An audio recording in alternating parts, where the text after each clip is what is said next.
for being here with us tonight. Hashhouse is the first private blockchain club with the purpose and goal of promoting blockchain education, entrepreneurship, technology, and community in Medellin and Latin America. We focus on generating high-quality experiences and content. Every Monday, we gather at Hash House for a networking experience and space. In addition, during the week, we organize more exclusive events, which you can find about by downloading the app HashPass, or app that allows you to generate access passes and redeem lots of benefits. That is Hash House. Please join me in welcoming a unique blend of engineer, unique entrepreneur, educator to the stage, Jose Torres. Who is Jose Torres? Born right here in Medellin, honed his engineering skills working a decade in the US aviation and energy industries. But it was his discovery of Bitcoin back in 2017 that truly defined his career trajectory. Inspired by the potential of blockchain technology, Jose joined LongFi Solutions in 2022 as a co-founder. Under his leadership, LongFi has expanded into the Miami and Mexican markets and set a goal to empower our Latin American communities through improved connectivity. Tonight, Jose will tell us a story about human communication, from its origins all the way to the challenges that segregate its progress today, and how a new business model powered by crypto might be the best way to propel it forward once again. Let's please, ladies and gentlemen, give a warm welcome to Jose Torres.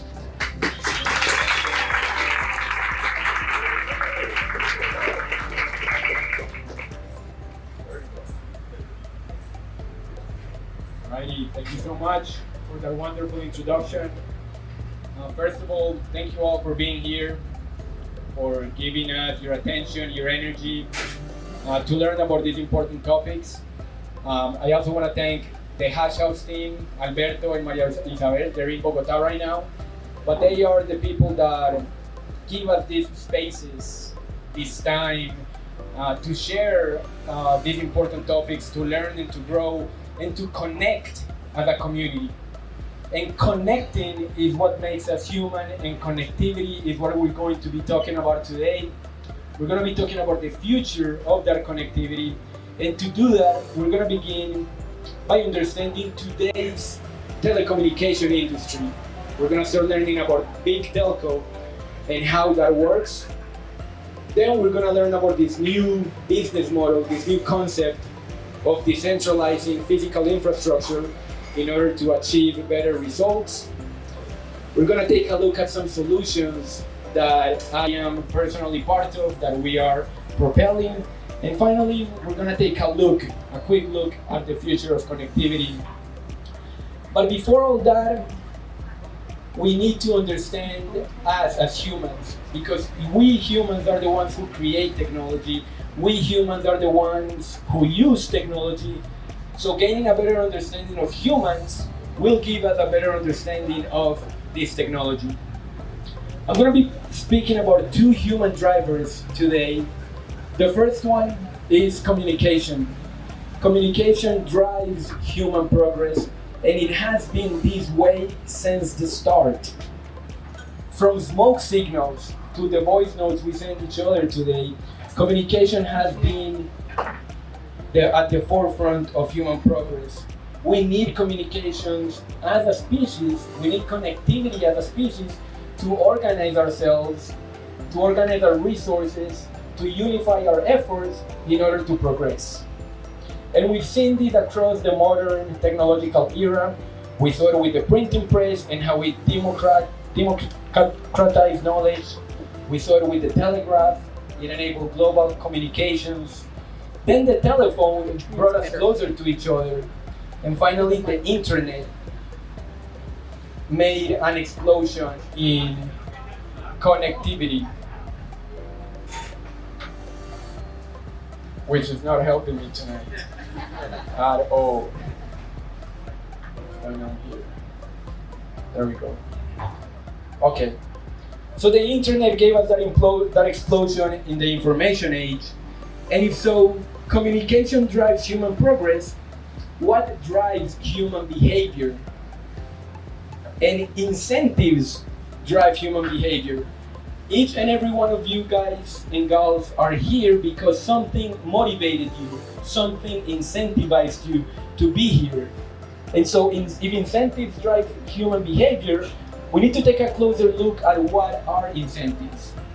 The late Charlie Munger said, if you show me the incentive, I can show you the results. What are incentives? Incentives are simply rewards or penalties that motivate specific actions.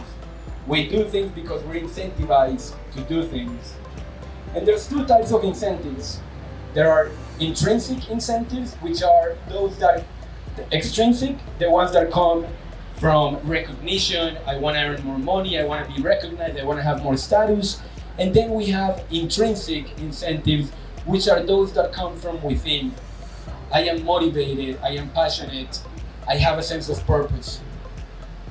And my claim is that the most impactful organizations of today and tomorrow are going to be those that carefully design incentive models so that they draw on the collective power of the participants.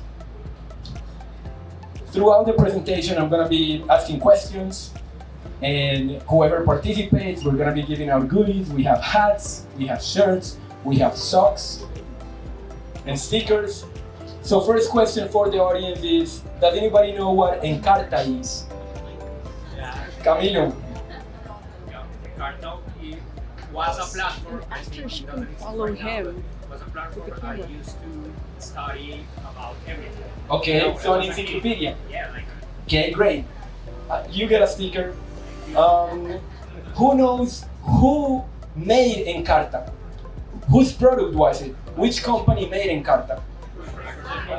Microsoft. Okay, you get a sticker. Alrighty, so Microsoft in 1993 decided they wanted to centralize the world's knowledge into CD-ROMs. Does anybody remember CD-ROMs? Okay, so this was Encarta back in the day commercializing a product of human knowledge. And they had a team, they were paying them, they were giving them good sale commissions, and it was growing. Who knows about Wikipedia? Everybody. Wikipedia, in less than 5 years after it came out, as a free software, as a free repository, completely bankrupt. Microsoft's idea, Microsoft's product. So this is just a quick anecdote to show you how Wikipedia, a platform that draws on the incentives of people, completely toppled the biggest company's encyclopedia. I don't pay for Wikipedia. I mean, I donate, but I don't pay for it. And people write on Wikipedia because they have a passion to do so. Everybody, all around the world. So these are the powers of incentives. This is the power of decentralization that we're going to start exploring in this presentation. But we first have to understand the problem before we talk about the solution. Because if not, it doesn't make sense. How do we communicate today? Who has a cell phone? Everybody raise your hand. Yeah. Alright, so how does this work? This is not magic. First you have a transmitter. This is your phone. It converts analog waves into digital bytes and sends them over as electromagnetic waves. These electromagnetic waves are real things. It's just that none of us can feel or hear or see them, but they are real. They travel at the speed of light, they have physical properties, they're measurable, quantifiable, they are real. What happens to those waves? They hit an antenna, they hit a tower, they hit a satellite. Who here owns a satellite? Who here owns an antenna? Not too many people own antennas. Maybe Felipe over there owns a couple of small antennas. But the point here is that infrastructure is expensive, very expensive. It's CapEx and OpEx expensive. It's expensive to purchase and it's very expensive to maintain. And so only a few companies around the world own the infrastructure, the antennas. Tigo, Claro, Movistar, AT&T, Verizon, and T-Mobile, they own all the antennas. They're the owners of it, the operators. Now, there's another important portion about electromagnetic waves. They travel through the air. Does anybody know who owns the air of a country? The state. You get a sticker, absolutely. Where's Ana Maria? Okay, please start giving out stickers. So, the funny thing is that the electromagnetic spectrum is owned by the government. So whenever you pay your AT&T bill, a portion of that is going to the US government or whatever government you're part of because you're using the airwaves, right? Then, so the signal goes from your phone to an antenna to another phone. Those are the main components of the big telco industry as far as modern technology goes. Now, who are the big players of big telco? So we just saw a couple of components, but the big players are, there we go. We have operators. So the operators are, there's two kinds of operators. There's MNOs, or mobile network operators. These operators own the infrastructure. So they're like your AT&T in the United States or your Claro in Colombia. So they not only own the customers, but they own the infrastructure. And then you have some operators that say, you know what? I don't want to deal with the infrastructure. I just want to deal with customers. I just want to deal with my clients. And that's where you have WOM in Colombia. WOM does not own any towers, or Cricket or Mint in the United States. They just want to focus on a niche type of customer. They don't want to worry about the capital or operational expenses of infrastructure. So let's keep those in mind. The government is taking a piece of the pie because they own the airwaves, and then you have the end users. Who are the end users? Us. We are the end users of these companies. Okay, so now we know the big players. So let's check the status of things right now, of our telecommunications network. And we're gonna start with 4G LTE. We're not even gonna go to 3G anymore. That's a thing of the past. It's being phased out. So 4G, everybody has 4G. 99% of the US population is covered by 4G. Okay, everybody has it. And it's not bad, 150 megabytes, good latency. What about 5G? Let's do an exercise. Everybody take out their phones. Can you check if you have 5G on your phone? Do you have 5G? Do you have 5G? 5G? Now, what type of 5G do you have? Do you have the low band 5G or do you have the high band 5G? And your company doesn't tell you that because for them it's all marketing. They just want to have a 5G on your phone so they can say, oh, we are giving our customers a 5G now. No, they're not. Look at this. 5G low band, 30 to 250 megabytes per second. Sometimes your 5G low band is slower than your 4G LTE. We don't have 5G. What we want is high band 5G. We want to go to 1, 2, 3 gigabytes per second. We don't want to stay in the megabytes anymore. Question for the audience. About what percentage of the US population has 5G? Sticker. Wow. Less than 5% of the US population has high band 5G. That's nothing. Nobody has 5G. But do we want 5G? Heck yeah. We're addicted to 5G. We're addicted to data consumption. In the retail space, there couldn't be more demand for faster, more reliable data. And then in the industry, there's several industries that are bottlenecked by the connectivity railways that we have right now, which is 5G low band or 4G LTE. In fact, you cannot have fully autonomous vehicles, not because the vehicle isn't ready, it's because the communications path between it and every other car and then a central server, those are not ready. So we need connectivity, we need 5G high band.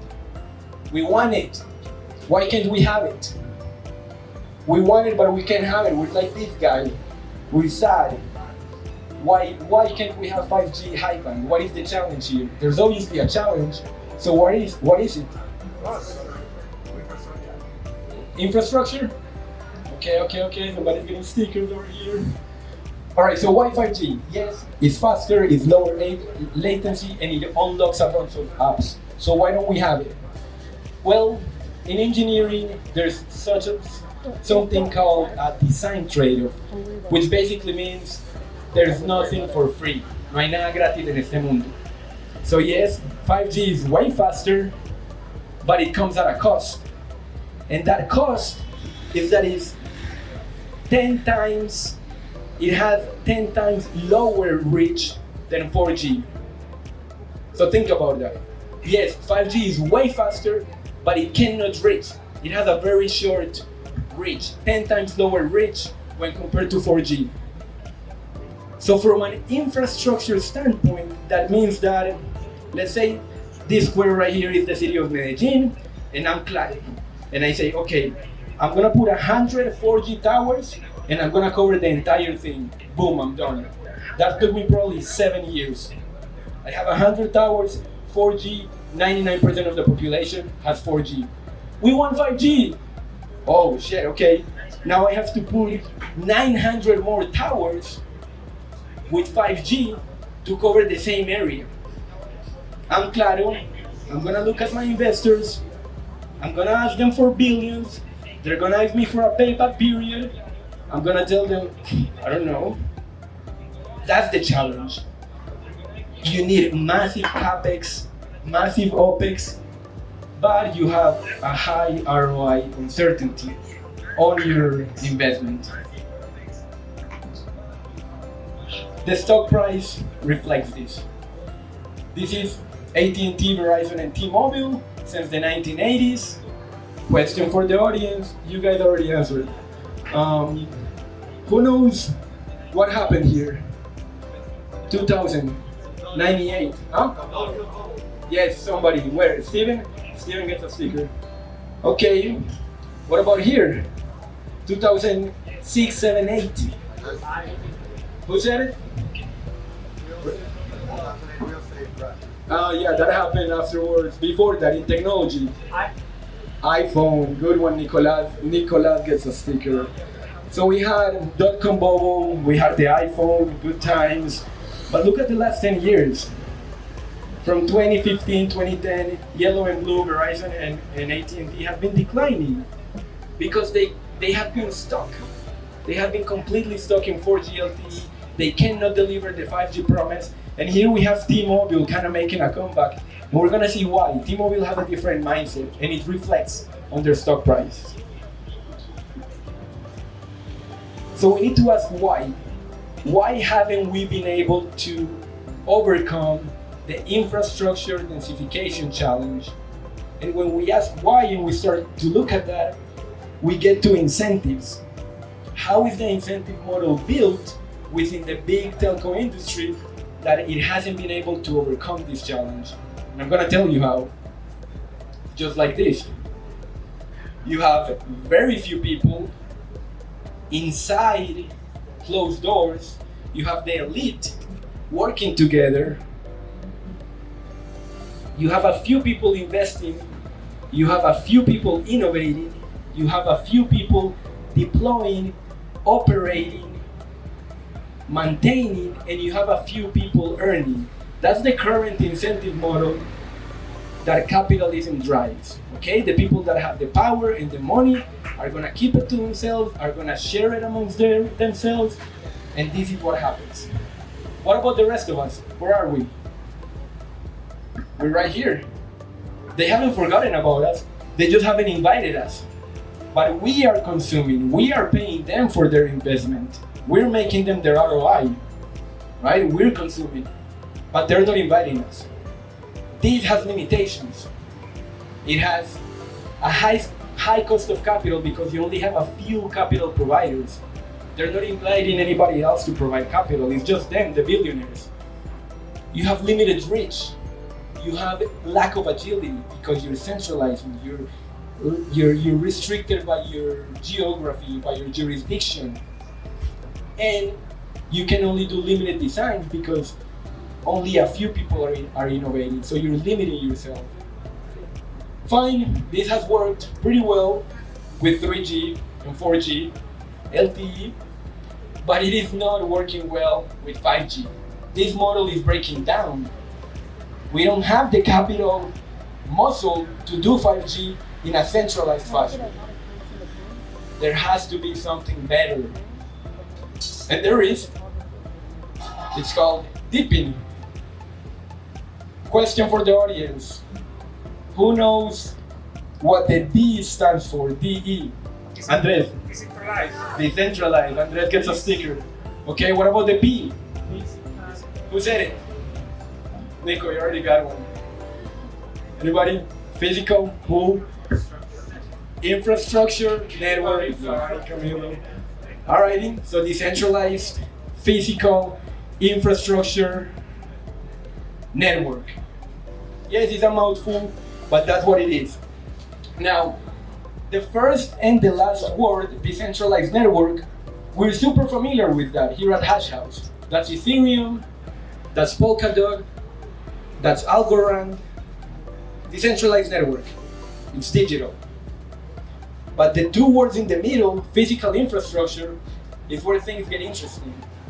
Because what Deepin is developed over the years and is saying, hey, we can apply this to physical infrastructure. And that's where the magic starts to happen. We're gonna look again at the incentive model. We learned about this one. It's not working too well for these people. They can't do 5G, not working. So what if we flip it? What if we decentralize it?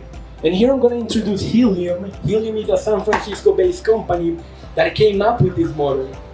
Now, they did not create a new technology. They did not create a new antenna or a new programming language. They just came up with an incentive business model. They came up with an ecosystem where anyone can build out cost-effective infrastructures in a way that benefits everyone. That means that they're aligning the incentives. They're thinking like Wikipedia. They're saying, what if we can leverage not only the money of the few, I want 2 billion from 3 people. No, I want 1,000 from 2 billion people, right? And so what they do, they align the incentives, and from the beginning, from the start, they invite everyone to invest. They invite everyone to innovate. They invite everyone to deploy, to operate, to maintain, and so everyone can earn. This is probably the most important slide of my presentation, is for you guys to absorb the difference between these two business models. We're not talking about crypto anymore. This is just a business model difference. Here, this is centralized, only a few get to do the things, so you only get a few brains. You get your research and development department, which might be 100 people if you're a big company. But what if you're decentralized? You're gonna get the world's R&D, and you're gonna get it because of intrinsic incentives. So this model is what paves the way for new infrastructure development. We're gonna focus on the first deepin model. The first decentralized physical infrastructure network is Helium IoT. And I know some folks here are familiar with Helium IoT. Hashhouse has a Helium IoT antenna. And I'm gonna go right to the end, because the question is, did it work? Does deepin work? So I'm gonna just fast forward to tell you that in 3 years, the Helium community built the largest contiguous telecommunications infrastructure network in the history of humans. 3 years.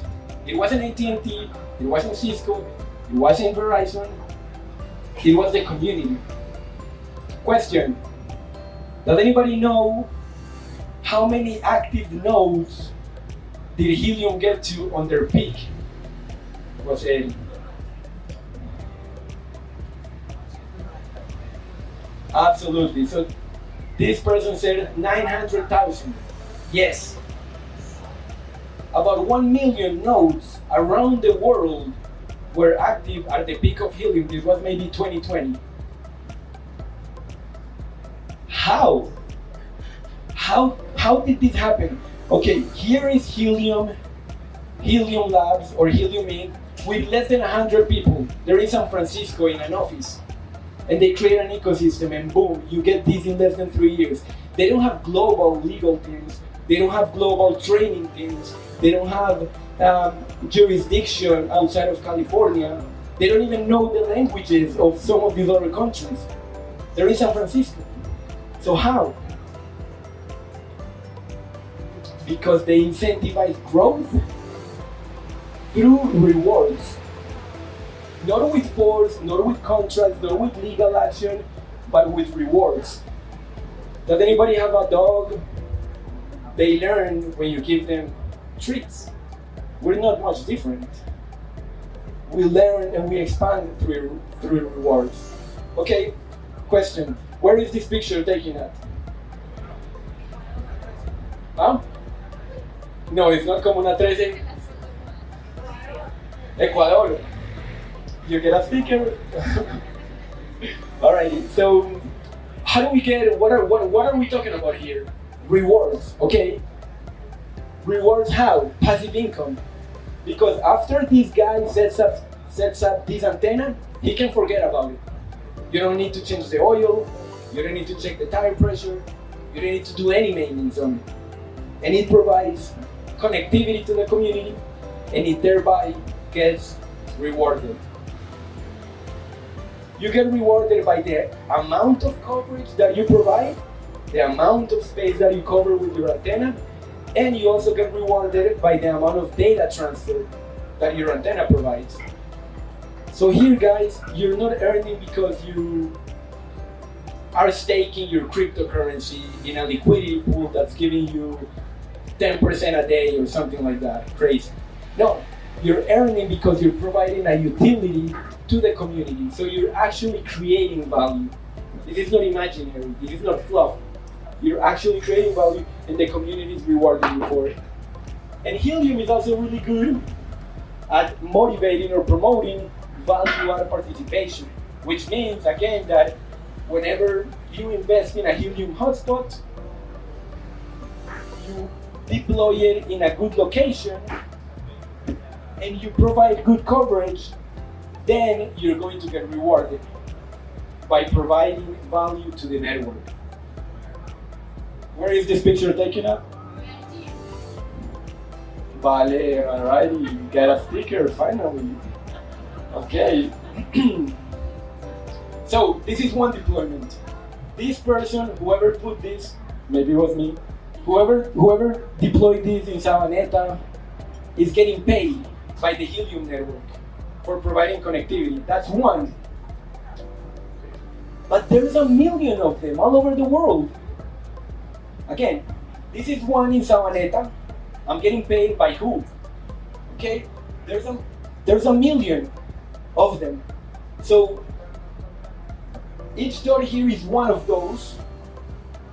So how are we organizing these payments? Who's paying who? In what currency? Are they using Swift? Are they using Zelle? Are they using Venmo?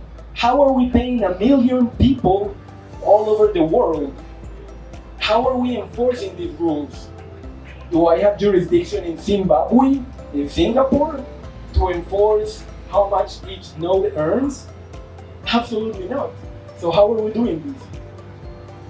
And that's when things get interesting, because for Helium, crypto technologies were not a nice to have.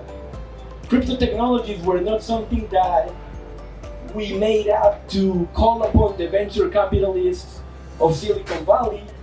Crypto technologies were not something that we created to up our Discord channel and our communities. No, crypto technologies were a necessity. You cannot pay 1 million people all over the world without crypto technologies. You just can't. So let's look at 3 things that we need crypto for. Smart contracts. This is the only way we can enforce the reward structure across jurisdictions, across languages, across countries, seamlessly and instantly. Write it on Rust, write it on Solidity, put it on Ethereum, boom, you go global instantly. You cannot do this with a legal system. Which court? Okay, how am I gonna pay people internationally? Let's say I go to Visa and MasterCard, American Express. I sit down. Hey guys, I have a business for you. I need to make more than 100,000 transactions each day. Oh my God, Mr. Jose Torres, you want a whiskey? What you want? Then I tell them, yeah, but you know what? Each of them is gonna be for less than 1 cent each transaction, and it's gonna be all over the world. This guy's crazy. And then I tell them, oh, and by the way, none of them are in your system. They don't even have a social security. They don't have a license number. They're not even humans, they're entities. Turns out the traditional financial system cannot do what we envision doing. They just can't. They don't have the capacity to do it. So we have to rely on Solana. How many transactions per second can Solana do? 100,000? Anybody else? Transactions per second, TPS. 4,000? I have no idea, but it's a lot. Okay. Finally, how do we own? How do we do property ownership? How do I guarantee that if I purchase my antenna in the US and I go to Italy and I deploy it there and I come back, how do I know that I'm getting paid for it and not someone else? And the only way to do that today is through non-fungible tokens. Yes, this is not only for monkeys on a yacht. These actually NFTs actually have very good use cases. Helium being one of them. So crypto tech is not a nice to have. This was a necessity, and the Helium founders in some early podcasts, they say, you know, we didn't even want to use crypto because it had a bad rep to it, but we couldn't figure out any other way, so they had to. Now, Helium IoT was 4 or 5 years ago. The network has grown, the technology has improved, and the vision has expanded. It has expanded from IoT, which is just sensors, technology, location, temperature, open, close, hot, cold. It has evolved from that into whatever you guys have on your phone right now, or your hands right now, your phones. And this is really good because, as we saw, we're addicted to mobile data. So going from IoT to mobile was a very good change, because in the IoT, we built a road globally, but we didn't have enough demand. The industry did not catch on, or has not caught on yet. So the challenge is that demand lacked supply, but with mobile, it's the opposite. We're waiting. Where is 5G? We want it now. We're gonna give it to you. We're gonna give it to you through a community-driven effort, right? So Helium is gonna take that same token reward model that made IoT so successful, and they're going to do the same thing in mobile. And they need to do it. They have learned from the IoT. They have learned from other protocols that did not succeed, like Poland. They have learned that they need to keep the community in mind. They need to keep the incentives in mind. So what are those participants of the mobile network. We're gonna go through them. So first you have the end users, us.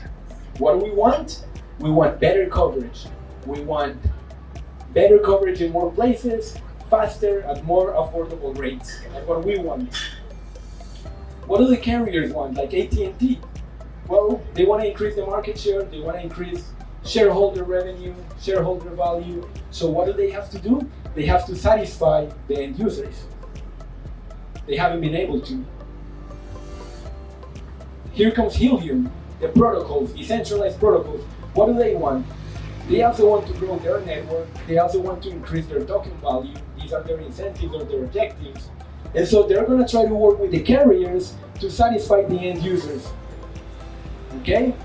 And then finally, you have deployers. Deployers like LongFi Solutions. And our objective, my objective at LongFi Solutions, is to earn revenue, to make a profit by providing a utility. I provide you connectivity, you pay your carrier pays Helium, Helium pays me. The money always comes from here. We are the money makers, we are the ones that are paying everybody else. So that's the flow of money, okay?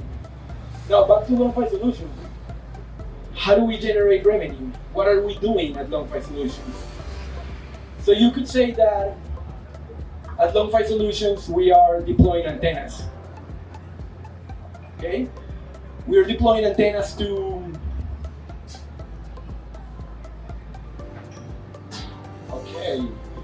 We're deploying antennas to improve connectivity. But it's not as simple as that, because the antenna does not simply float in midair. The antenna needs somewhere to be installed. It needs a property. Whether it is a shopping center, a multi-dwelling family unit, a residential complex, a mall, it needs a property. And so at LongFi Solutions, we are also developing partnerships in the real estate industry. It quickly turns from a technology company to a real estate company, in the sense that we need physical properties to deploy our antennas. We need portfolio owners with a lot of properties to make good businesses. And so if anybody in the audience is in the real estate sector, let's have a chat, because there might be some opportunities we can both take advantage of. And by doing so, we enhance the property value of wherever we deploy these antennas. Who doesn't want to be in a shopping center in Santa Fe and have perfect signal? No more, I never can have Wi-Fi. No, you have it, always. That's where we can get to. We're empowering communities. As we saw, connectivity is proportional to progress. We're loving what we do, really, because at the end of the day, we are building a better connected future, and we're doing so together. So now that we know a little bit about LongFi Solutions, let's talk about the solutions that LongFi has and is currently participating in as far as the decentralized physical infrastructure network goes. And guess what? These solutions are crypto-powered and community-driven. First, we're going to take a look at Helium Mobile. Does anybody here know what Helium Mobile is? No? Okay. Okay, an easier question. Who here has a US-based cell phone plan? Raise your hand, higher. 1, 2, 3 over there. US-based cell phone plan. No? No one? Okay, 3 people. Okay. Juan, how much do you pay for your cell phone plan? You don't know? Huh? Okay, that must be a really good plan.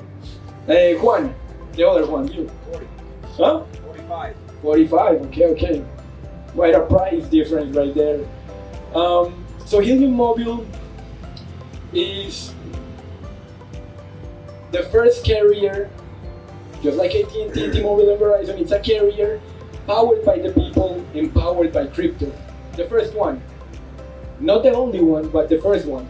So what do we mean powered by the people? Well, it's powered by the people because the people deploy these antennas. And by deploying these antennas, we no longer have to rely on AT&T's antennas we can rely on the people-owned antennas.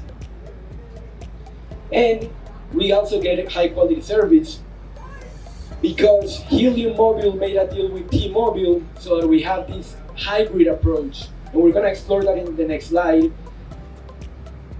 How much do you think Helium Mobile costs in the US for unlimited talk, text, data, group plans, international roaming? Like, it's the full thing. Anybody? $10? A little bit low? Higher, a little bit higher? Fine. It's $20 a month. So Helium Mobile has an unlimited talk, text, and plan for $20 a month. And they engaged in a symbiotic relationship with T-Mobile. Let's look at what this looks like. So here, this is the map of the USA, of course. Every blue dot represents coverage that the community has built. So this is community built coverage. Every little blue dot is community deployed, and the community earns when people use it. But as we can see, it's nowhere near full. We're like at 5%, maybe less of the US landscape. It's not enough. So if you tell me, hey, come join my phone plan, you're gonna get coverage wherever there's a blue zone, you're gonna be like, what? That's nothing. That's T-Mobile coverage. 4G coverage from T-Mobile. So what Helium did is that Helium said, hey, look, I'm gonna create this carrier plan. Whenever my users, my Helium Mobile users, are in a blue zone, they're gonna use my antennas. And some of that $20 is gonna go to the community. But whenever they're not, which is most of the time, they're gonna pay T-Mobile. So the $20 a month that you pay, a portion of it is going to the community whenever you're in the blue zones, and the rest is going to T-Mobile. So I like this slide because it shows that we're not here to kill big corporations. We're not here to debuckle the system or like do anything crazy like that. We can work together. Helium, decentralized, with T-Mobile, traditional, they can work together, and they are. How is it going? It's going pretty good. So in a few months, Helium got about 100,000 subscribers. And the lesson learned here is that these crypto-powered, community-driven efforts really benefit everybody, including the end user. The end user gets a lot of benefits. Check this out. For $20 a month, you get all this. You get T-Mobile's network, you get group plans, you get unlimited data, you get international roaming. So if you go back and forth between Colombia and the US, or if you live in the US, I highly recommend taking a look at this. LongFi Solutions is giving out a promotion. You get the first month for free. So approach me at the end if you're interested. So this is going on in the US only. But what about Latin America? I mean, after all, we are here in Medellin, Colombia. So what's going on with LATAM? And that's where I want to talk about Project Fiesta. Now we're getting started. Con una mejor señal, todos ganamos. That was our campaign for Project Fiesta in Oaxaca, Mexico, which means with better coverage, we all win. So what is Project Fiesta? Before we talk about Project Fiesta, the solution, we need to introduce a new character and we need to introduce its challenge.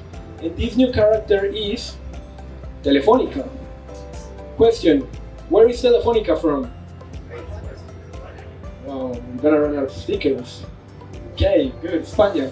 One of the biggest telecommunications companies in the world, 100,000 employees, 370 million customers, a bunch of billions in USD revenue.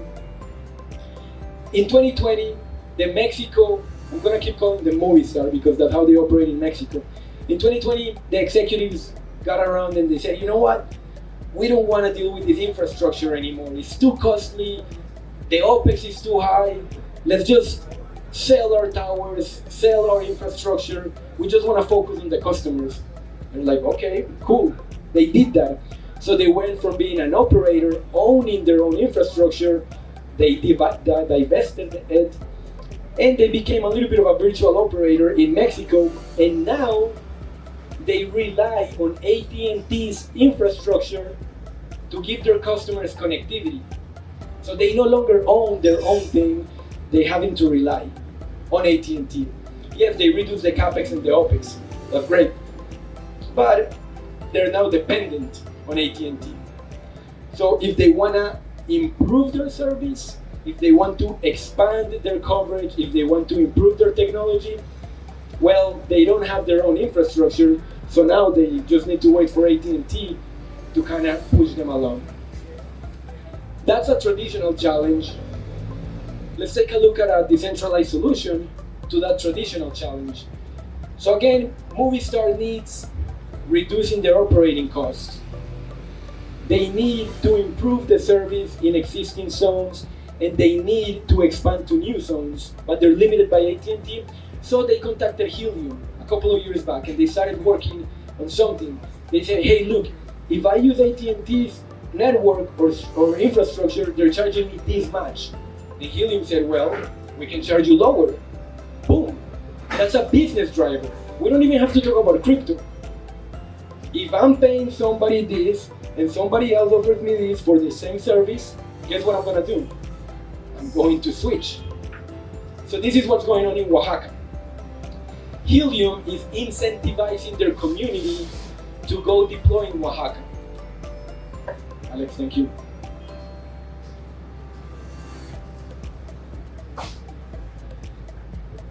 And so, what happened? The community went to Oaxaca. We went to Oaxaca because Helium incentivized us to do it. And how are we doing it? We're doing it more efficient than AT&T would have done it. Why? Because we have that agility. We don't have to worry about viaticos, and we don't have to worry about all these legislations. We're a small company, so we're more agile. Our operating costs are way cheaper than AT&T's. Everybody wins. So let's go through these steps really quickly. Helium incentivizes. This is the playbook. Telefonica needs coverage in Oaxaca. So Helium said, okay, everybody, if you go deploy here, I'm gonna reward you. I'm gonna reward you a lot, 100x. That's a lot. If you deploy here in these other regions, I'm gonna give you 10x. So we're playing this game, we're gamifying the build out of physical infrastructure, just like in a video game. You go here, you get this much, you go here, you get a little bit lower. And so we went here. We went here and we deployed. LongFi Solutions went and deployed. In less than 4 months, we deployed 79 antennas, these types of antennas. 1 second, I have over here. Alrighty. Okay, I'm gonna pass this over here. Those are the antennas that we're deploying in Oaxaca. We deployed 79 antennas in 48 locations. This means that we went to 48 different store owners, business owners, property owners, real estate owners, and we made a deal with them. That's why we're saying that we're real estate business developers. These antennas do not get magically placed. We need to make business with the local community. We need to contract local community to help us deploy. Everybody wins. Movistar, they're getting better coverage with those antennas because those antennas are placed where the people are. LongFi Solutions, we're winning because we're expanding our fleet size, we're growing our revenue. The end users, they're happy. They're getting 350 megabyte download and upload through those antennas, compared to 20 or 15 with AT&T antennas that are far away. They're happy. And the community, like I mentioned, we made business with 48 different entities. We're paying them a monthly revenue, and we're hiring local labor to do all of this. By the way, who knows who this guy is? Does anybody know him? What's his name? Who said it? Kike, okay. If you guys see him, give him a high five and ask him about Oaxaca, because he is the one that executed our strategy in Oaxaca. And we're super thankful.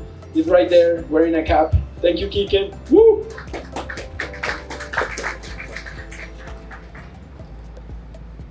Okay, so this is happening today, right now. Like, these are the solutions that we have today. So what about the future? If we have that today, what are we going to unwrap in the future? And tonight I'm not gonna promote a new product or tell you about a new blockchain or about a new project. Tonight I'm gonna keep it at the conceptual and mentality phase, which is, first of all, the future of connectivity is fueled by incentives. Not by big money or big corporations or centralized, but by incentives. Which means that small companies like Helium, the next Helium could be here in Medellin. The next Helium could be sitting here. A small company with a good incentive model can enable a massive global ecosystem of infrastructure. You just need the right incentives in place. This will make it operational efficient, capex efficient, and you can get rapid expansions like we've seen with Helium.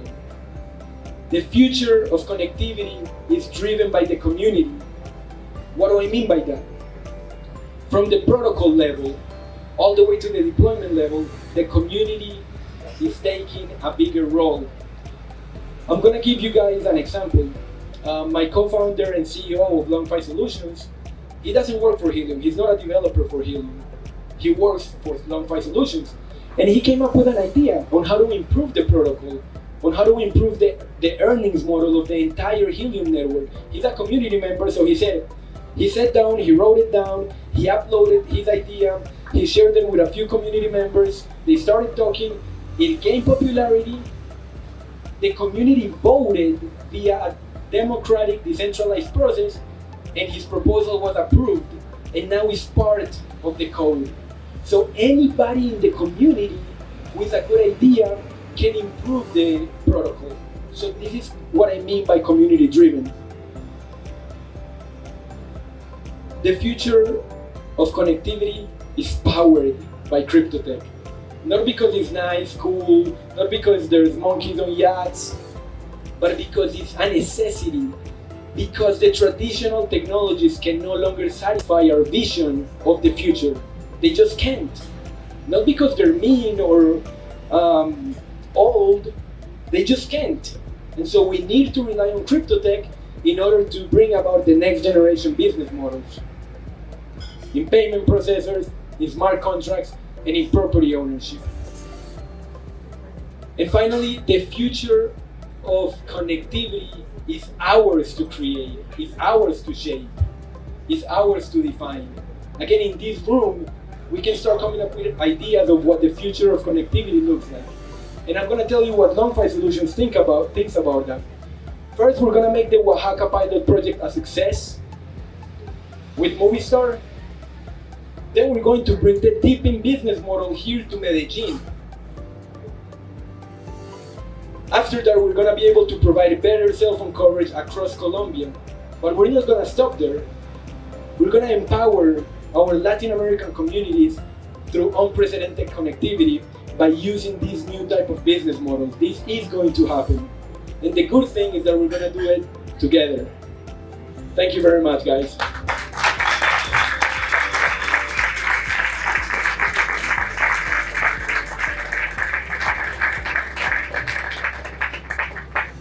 Alrighty, I think we're gonna have some time for questions, sometimes for discussion.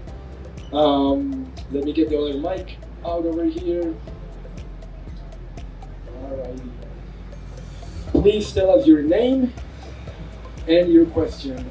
Hey, how's it going? I'm Francisco. First of all, congratulations, very awesome project. Thank you. I have a question. Like, so the first hotspot that you showed, the one in Sabaneta, the regular Helium one, and then with Fiesta, are they the same, like an updated version? Like, what's the difference between the two? Lovely question, Francisco. Yeah, they're entirely different technologies. They both provide connectivity, The one I showed in Sabaneta is for the Internet of Things.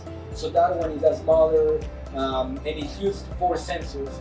So basically, if a taxi drives by and it has an oil temperature, a velocity, just for sensors. So it's more of an industrial approach. Whereas the other Project Fiesta one, that one is for cellular connectivity. So that one is literally like for your 4G and 5G needs. So you're going from sort of like sensors to actual cell phone and human connectivity. Great question. Nico from Somos, all right. So Jose, I'm just curious to know, like, how much average is the price of one of those radios or antennas, and who pays for it? Does LongFi does it? Is Helium supporting that, or the community itself? Great question, Nico. And I think I can share a little bit about our business model specifically, but other companies might do it differently. And that's the beauty of it. You can choose any model you want. How we've decided to do it is that we want to own the infrastructure. So we raise capital, we purchase the equipment with that capital, we do a strategic sweep of where is the best location to deploy that equipment in order to earn our revenue back and the investor's revenue back. So we pay for it. And it ranges from $400 to $600 depending if it's in the US or in Mexico right now. And how quick is the payback of that investment? It ranges. So you saw how in the map there were different colors. So at one point you're getting 100x, at another point you're getting only 10x.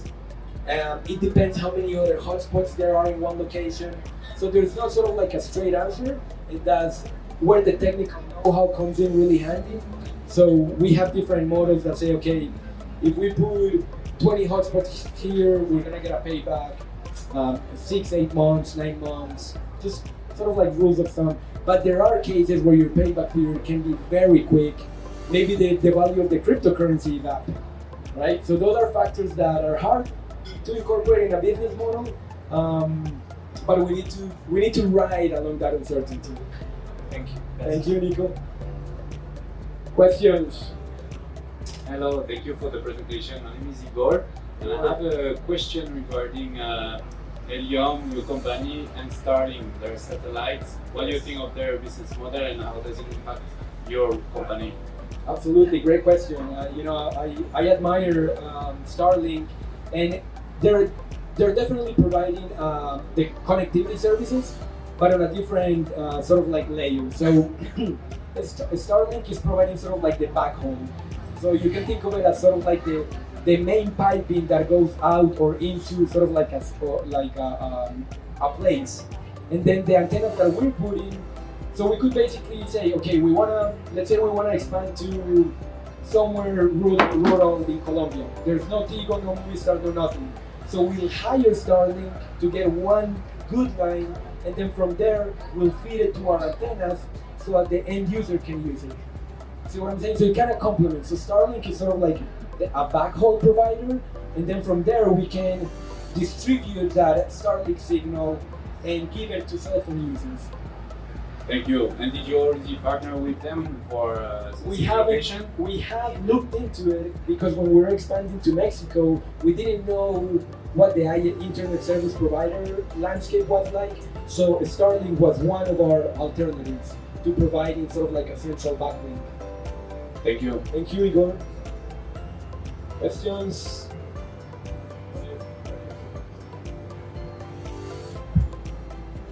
Steven, my goodness. Great presentation, by the way. I love that. Thank you. I forgot you were there, man, behind that recording. One of the slides had more antennas than actual locations. I'm not gonna run that wrong. No, absolutely. So we can. That's a great attention to detail. So Steven is asking that in one of the slides I said we have like 47 locations and like 80 antennas. And it's because some locations are really good. Like if you're in a corner building, then we can put 2 or 3 antennas. Where if you're in sort of like the middle of the street, we can only put 1. So Steven, in some locations we doubled up antennas. Perfect, thank you. Wow, Appreciate man, great eye.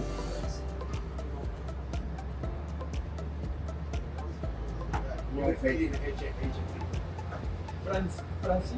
Francisco, no, we used to get paid in HNT. Now we get paid in another cryptocurrency that's called Mobile, but it's sort of like HNT's children, pretty much. It's like a sub-DAO, but it's still a cryptocurrency in the Solana blockchain. Great.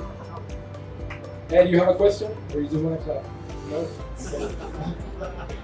All right. Well, guys, it's been wonderful. Super happy about the turnout. Thank you so much, everybody, for coming out, for supporting these ideas, these spaces. Now I'm gonna hand it over to our MC.